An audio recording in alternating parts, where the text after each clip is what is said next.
SS engineering works ಕೋಯಂಬತ್ತೂರಿಂದ ಮಾತಾಡ್ತೀವಿ. ನಾವು ಈ ವಿಡಿಯೋలో ನೋಡೋದು ಬಂದು ನೋಡ್ರಿ ಅಂದ್ರೆ ಆಟೋಮೆಟಿಕ್ ಮೆಷಿನ್ ಅಂತ ನಾವು ಈ ವಿಡಿಯೋలో ನೋಡ್ತೀವಿ.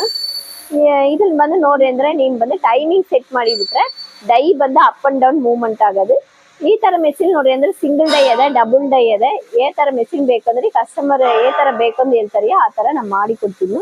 ಇಲ್ಲಿ ನೋಡಿ ಅಂದ್ರೆ ನಿಮ್ಮ ಟೈಮಿಂಗ್ ಸೆಟ್ ಮಾಡಿಬಿಟ್ರೆ ನೀವು ಡೈ ಬಂದು ಅಪ್ ಅಂಡ್ ಡೌನ್ ಮೂವ್ಮೆಂಟ್ ಆಗೋದು. ಇಲ್ಲ ನಮಗೆ ಟೈಮಿಂಗ್ ಸೆಟ್ ಆಗಲ್ಲ ಅಂದ್ರೆ ನೀವು ಬಂದು ಇಲ್ಲ ಬಟನ್ ಟೈಪ್ ಅದ ಅದನ್ನ ಬಂದು ನೀವು ಯೂಸ್ ಮಾಡಿರಿ, ಡೈ ಬಂದು ಅಪ್ ಅಂಡ್ ಡೌನ್ ಮೂವ್ಮೆಂಟ್ ಆಗೋದು. ಇದು ಬಂದು ಮನೆ ಕರೆಂಟ್ಲೇ ಬಂದು ಮಾಡಿಕಿಡ್ಬೋದು. ಲೇಡೀಸ್ ಬಂದು ಜಾಸ್ತಿ ಬಂದು ಈ ತರ ಮೆಷಿನ್ ಬಂದು ಆಪರೇಟ್ ಮಾಡ್ತಾರೆ. ಇದು ಈ ತರ ಮೆಷಿನ್ ನೋಡ್ರಿ ಅಂದ್ರೆ ನೀವು ಎಲ್ಲಾ ತರ ಸೈಜ್ ಡೈ ಯೂಸ್ ಮಾಡಿಕಿಡ್ಬೋದು. ಅದಾவது ನಿಮ್ಮ 4 ಇಂಚಿನಿಂದ 14 ಇಂಚ್ ಗಂಟೆ ಎಲ್ಲಾ ಡೈವೇ ಯೂಸ್ ಮಾಡಿಕಿಡ್ಬೋದು. ಅಡಿಕೆ ಪ್ಲೇಟ್ ಮೆಷಿನ್ ಡೀಟೇಲ್ಸ್ ಬೇಕಂದ್ರೆ ಇದೆಲ್ಲ ಬಂದು ನೀವು ಯೂಸ್ ಮಾಡಿಕಿಡ್ಬೋದು. ಈ ತರ ಮೆಷಿನ್ ಏದಾದ್ರು ಬೇಕಂದ್ರೆ ಕೆಳಗಿರೋ ನಂಬರಿಗೆ ಕಾಲ್ ಮಾಡಿ. ನಮಸ್ತೆ.